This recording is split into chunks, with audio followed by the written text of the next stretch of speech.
ठाणे लोकसभेचे खासदार नरेश म्हस्के यांच्या विशेष निधीतून, संकल्पनेतून आणि सातत्यपूर्ण प्रयत्नातून ठाणे महापालिका क्षेत्रातील सरई येथील निर्मलादेवी चिंतामणदिघे चौक आणि हरिनिवास चौक येथील नूतनीकरण आणि सुशोभीकरण करण्यात आलेल्या विविध विकास कामांचा लोकार्पण सोहळा स्वातंत्र्य दिनाच्या निमित्तानं उपमुख्यमंत्री एकनाथ शिंदे यांच्या हस्ते संपन्न झाला.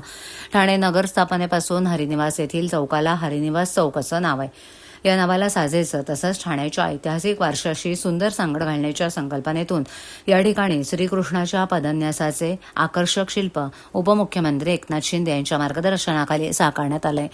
या शिल्पाच्या लोकार्पणानंतर स्थानिक नागरिकांनी खासदार नरेश म्हस्के यांच्या संकल्पनेचं आणि सुंदर सजावटीचं मनापासून कौतुक केलं.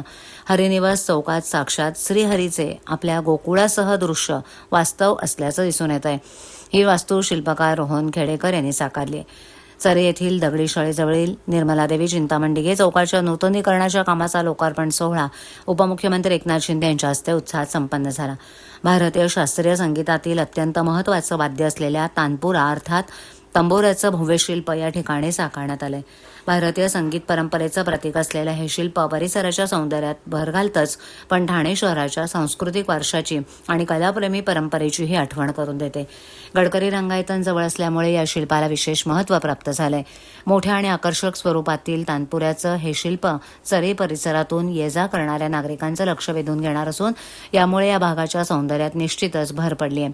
पुण्यातील प्रसिद्ध शिल्पकार दीपक थोपटे यांनी ही वास्तू साकारली आहे.